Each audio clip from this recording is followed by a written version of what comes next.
नमस्कार, मैं डॉक्टर मनोज गोड़ा। मैं कंसल्टेंट गैस्ट्रोएंटरोलॉजिस्ट हूँ और मैं अहमदाबाद में सक्रिय हूँ। मैं अहमदाबाद की प्रख्यात सिविल हॉस्पिटल और विजय मेडिकल का MBBS और MD स्टूडेंट हूँ। और 1981 में मैं इंग्लैंड, खास करके मैनचेस्टर जाके पेट के रोगों के बारे में ज़्यादा अनुभव लेके अहमदाबाद में वापस आया हूँ और अहमदाबाद में मैं सक्रिय हूँ।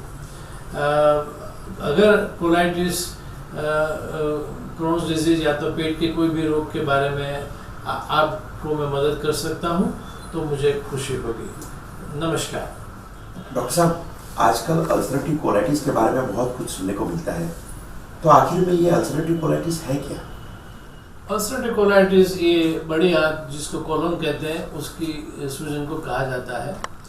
ये सिर्फ बड़ी आंत से ही सीमित है, ये छोटी आंत में होता नहीं है। बड़ी आंत में भी ये नीचे से ऊपर जाता है और कुछ हद तक जाता है। कुछ लोगों में 5 सेंटीमीटर, कुछ में 10 सेंटीमीटर, तो कुछ लोगों में पूरी बड़ी आंत को ये असर करता है, जिसमें आप सूजन देख सकते हो, जिसमें आप छाले देख सकते हो, या तो कुछ किस्सों में बाहर से ये ठीक लगता है, लेकिन जब आप उसके सैंपल लेते हो और सैंपल की लेबोरेटरी करवाते हो तो वहाँ आपको सूजन मिलती है, जिसको माइक्रोस्कोपिक कोलाइटिस कहते हैं। तो इस तरह से कोलाइटिस एक बड़ी आंत की सूजन या माइक्रोस्कोपिक या तो दिखाई पड़े ऐसी परिस्थिति को अल्सरेटिव कोलाइटिस कहते हैं। पेशेंट को कैसे पता चलता है कि उसको अल्सरेटिव कोलाइटिस हो सकता है? कुछ सीमाचिन्ह लक्षण होते हैं, जैसे कि खून वाली दस्त है। तो ऐसा होता है तब आपकी शंका काफ़ी बढ़ जानी चाहिए कि इसको अल्सरेटिव कोलाइटिस होगा। दस्त में खून आना और खून वाली दस्त दो अलग चीज़ है। दस्त में खून पाइल्स की वजह से आ सकते हैं, छोटी मोटी गठान की वजह से आ सकते हैं, जहाँ मल नॉर्मल होता है लेकिन खून आपको अलग दिखाई पड़ता है। और खून वाली दस्त में मल और खून दोनों मिले जुले होते हैं, बार बार जाना पड़ता है। तो ये एक सीमाचिन्ह लक्षण है खून वाली दस्तें। इसके अलावा अगर आपको सामान्य दस्तें भी होती है तो भी कोलाइटिस हो सकता है, इसलिए आपको चौकन्ना रहना पड़ता है जब ठीक नहीं होता है तब। या तो आपको भागना पड़ता है, दौड़ना पड़ता है, कपड़े बिगड़ जाते हैं, जिसको रेक्टल सिम्टम्स कहते हैं, वो भी अल्सरेटिव कोलाइटिस के चिन्ह है। और कुछ लोगों में आंत के अलावा जोड़ों में दुखना, जोड़ों की सूजन, चमड़ी में दाग लग जाना, ये भी होते हैं और इसको भी अल्सरेटिव कोलाइटिस के लक्षण माने जाते हैं। अल्सरेटिव कोलाइटिस का डायग्नोसिस कैसे होता है? अल्सरेटिव कोलाइटिस के डायग्नोसिस में अलग अलग प्रकार के निदान मौजूद है।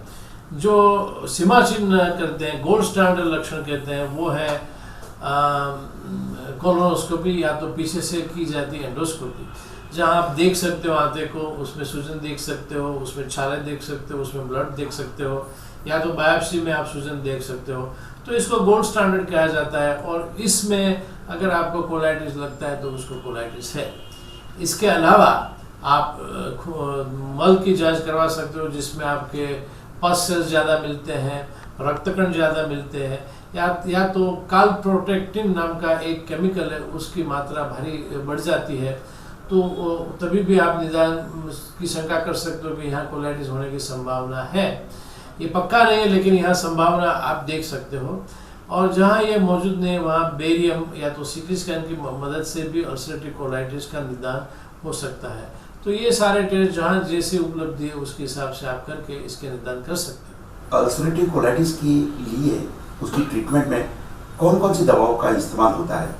कोलाइटिस की ट्रीटमेंट के लिए अलग अलग किस्म के कंपाउंड्स हैं।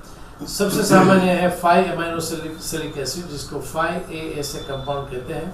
ये ज़्यादा तक उग्र कोलाइटिस नहीं है, जिसको थोड़ी दस्त लगती है, खून नहीं पड़ता है, ज़्यादा कुछ बुखार नहीं है, उसमें काम लगता है।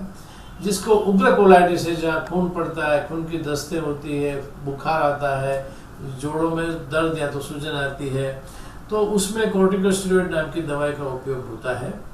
जहाँ कॉर्टिकोस्टेरॉइड काम नहीं आते हैं, या तो बार बार रिलैप्स हो रहा है, उतला मार रहा है, वहाँ इसके साथ इम्यूनोसप्रेशन जो कहते हैं, जो बॉडी की इम्यूनिटी को कम कर देते हैं, जैसे कि एजाथायोप्रिन और मिथोट्रेक्सेट, उसका भी उपयोग किया जाता है।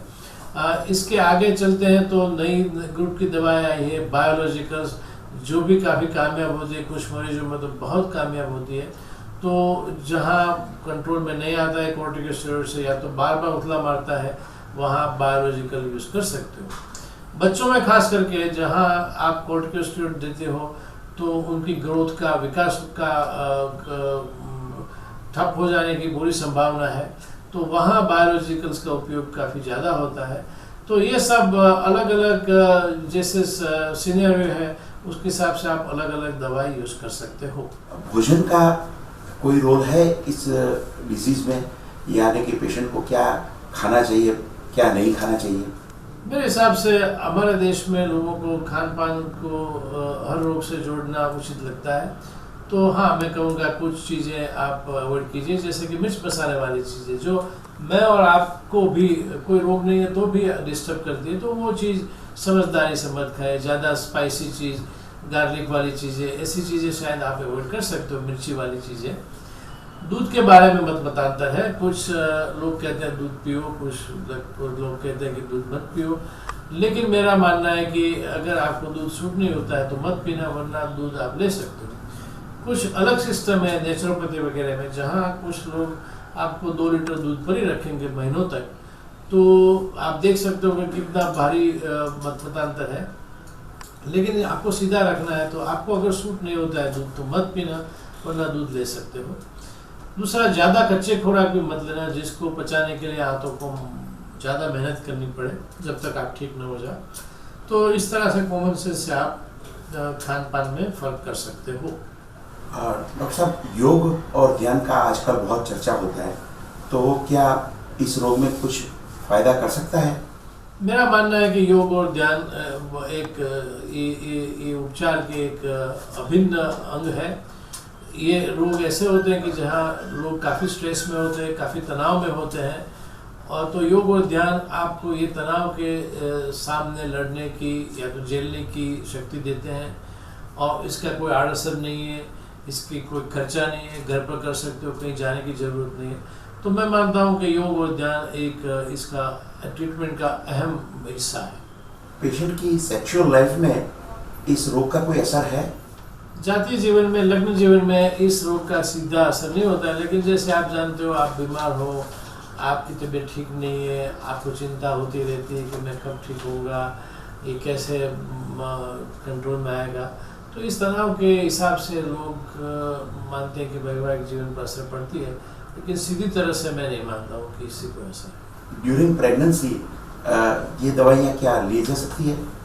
इसमें से कुछ ऐसी दवाई है जैसे 5-एमाइनोसैलिसिलिक ग्रुप, जिसके काफ़ी अभ्यास हो चुके हैं प्रेगनेंसी में, और आप बेझिझक ले सकते हो, उससे गर्भ में कोई विकार नहीं होता है। इम्यूनोसप्रेसेंट है, कॉर्टिकोस्टेरॉइड है, और बायोलॉजिकल्स है। ये 3 नए किस्म की दवाएं हैं जिसके बारे में ज़्यादा अभ्यास नहीं हुए हैं। उसका मतलब ये नहीं कि असर करेगी, लेकिन अभ्यास हुए नहीं है ये, और ये संभावना भी नहीं है कि इसके ज़्यादा अभ्यास होंगे। तो शायद वो दवाइयाँ आप सोच समझ कर लेना, ज़रूर है तो ही लेना, वरना 5-एमाइनोसैलिक एसिड से काम चलता है तो वहीं रुक जाना। तो मेरा जवाब ये रहेगा। अल्सरेटिव कोलाइटिस के हर रोग के दर्दी को क्या सर्जरी करानी आवश्यक है? कुछ लोगों को अल्सरेटिव कोलाइटिस में सर्जरी की आवश्यकता होती है। कौन है वो लोग? जिसको ज़्यादा दस्ते लगती है, खून ज़्यादा बह जाता है, जिसको जान का जोखिम है, वहाँ सर्जरी की आवश्यकता होती है। कुछ लोगों में कोलाइटिस में से कैंसर होने का डाउट हो जाता है कि भाई ये कैंसर की ओर जा रहा है, तो उसमें भी सर्जरी की आवश्यकता है। और कुछ लोग ऐसे हैं कि जो कोई कंट्रोल आता ही नहीं है, उतले मारते रहते हैं, कोई ज़्यादा दवाई का वो प्रयोग नहीं करना चाहते हैं, तो वहाँ सर्जरी जरूर आएगी। किस किस प्रकार की सर्जरी होती है और उसके रिजल्ट्स कैसे होते हैं? आजकल कोलाइटिस में पाउच सर्जरी ज़्यादा होती है। कोलाइटिस जो कि बड़ी आंत का रोग है, उसमें प्रॉब्लम ये है कि अगर आपको 10 सेंटीमीटर तक भी कोलाइटिस है तो भी पूरी बड़ी आंत निकालनी है, क्योंकि अगर आप वो आंत रखते हो तो जैसे ही आपने वो आंत निकाली, आपको जो नॉर्मल था कोलन, उसमें कोलाइटिस हो गया, तो पूरी बड़ी आंत निकलती है। पहले बड़ी आंत को निकाल कर छोटी आंत को बाहर ला देते थैली में, जिसका पेशेंट को काफ़ी डर है और वो लोग करवाते नहीं हैं। लेकिन आजकल वो सर्जरी नहीं करते। आजकल जो सर्जरी होती है उसको पाउच सर्जरी कहते हैं। जैसे कि आगे हमने सुना कि कोलाइटिस कोलन की चमड़ी का रोग है। कोलन के 4 आवरण हैं, उसकी चमड़ी, चमड़ी के नीचे का भाग, स्नायु का भाग और बाहर का आवरण। कोलाइटिस सिर्फ चमड़ी को असर करता है, तो पाउच सर्जरी में पूरी बड़ी आंत निकाल देते हैं। छोटी आंत का 10 सेंटीमीटर रखते हैं, उनकी चमड़ी को लेजर या तो स्काल्पेल की वजह से निकाल देते हैं और छोटी आंत को वहां लाके जोड़ देते हैं। सीधे जोड़ते तो मल लीक हो जाता है, इसलिए इसको डब्ल्यू शेप का पाउच बनाते हैं और बाद में जोड़ते हैं। इसको पाउच सर्जरी कहते हैं और आजकल पाउच सर्जरी का चलन काफी ज्यादा है। पाउच सर्जरी से आपको थैली नहीं आती है, आप बाहर से बिल्कुल नॉर्मल लगते हो।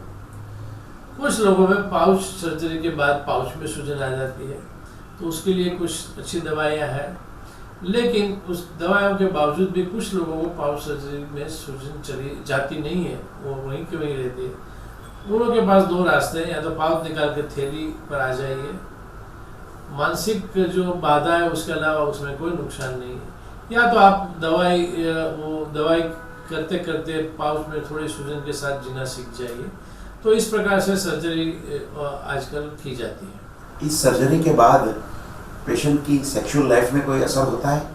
मेरे हिसाब से, मेरे जानने में इसकी जातीय जीवन पर, वैवाहिक जीवन पर कोई असर नहीं होती है। जो कुछ होता है वो मेंटल टेंशन होता है, वो अगर आप निकाल लो तो आप नॉर्मल आदमी जिसकी तरह मैरिड लाइफ जी सकते हो। और आखिरी सवाल, होम्योपैथिक और आयुर्वेदिक दवाओं का इस रोग में कोई रोल है? मैं आयुर्वेद और होम्योपैथी के बारे में ज़्यादा जानता नहीं हूँ, इसलिए मैं कुछ कहूँगा तो वो ठीक नहीं रहेगा। लेकिन मैं ये जरूर जानता हूँ कि लोगों के मन में होम्योपैथी और आयुर्वेद के प्रति खास लगाव है। वो हम कहें या ना कहें, या तो हमारे दवाई बंद करके वहाँ जाते हैं, या तो हमारी दवाई के साथ साथ होम्योपैथी और आयुर्वेद कहते हैं। मेरे अनुभव में बहुत ज़्यादा लोग हमारे से दूर नहीं रहते हैं। उसका मतलब शायद ये होता है कि ये दवाइयाँ बहुत ज़्यादा लोगों में बहुत अच्छी तरह काम नहीं कर सकती होती, वरना वो लोग हमारे पास वापस नहीं आते हैं। इसलिए अगर आप करते हो तो हमें कोई एतराज़ नहीं है, लेकिन ज़्यादा उम्मीदें बढ़ा के शायद करने जैसी परिस्थिति नहीं है। मैंने देखा है कि लोग कुछ एक्सट्रीम पर चले जाते हैं, 2 लीटर मुँह के पानी पर ही रहते हैं। तो मैं ये कहूँगा कि आप कोई एक्सट्रीम पर मत जाइए, 2 लीटर मुँह के पानी पर मत रहिए, या तो बेफाम होकर हर रोज चाइनीज मत खाइए। बीच वाला रास्ता चुनिए और समझदारी से, कॉमन सेंस से काम लीजिए। अगर कॉमन सेंस से आप ये कह सकते हो कि ये दवाई मुझे लेनी चाहिए तो ज़रूर लीजिए, वरना आप एक या दूसरे एक्सट्रीम पर जाओगे तो ज़रूर नुकसान होगा। डॉक्टर साहब, आज आपने अल्सरेटिव कोलाइटिस के बारे में बहुत सी जानकारी दी, धन्यवाद। धन्यवाद। श्रोतागण को मैं ये कहना चाहूँगा कि अगर कोलाइटिस के बारे में अगर आपको कुछ आगे जानना है, कुछ मदद चाहिए, तो मैं आपकी मदद करने के लिए तैयार हूँ। मुझे खुशी भी होगी। नमस्कार।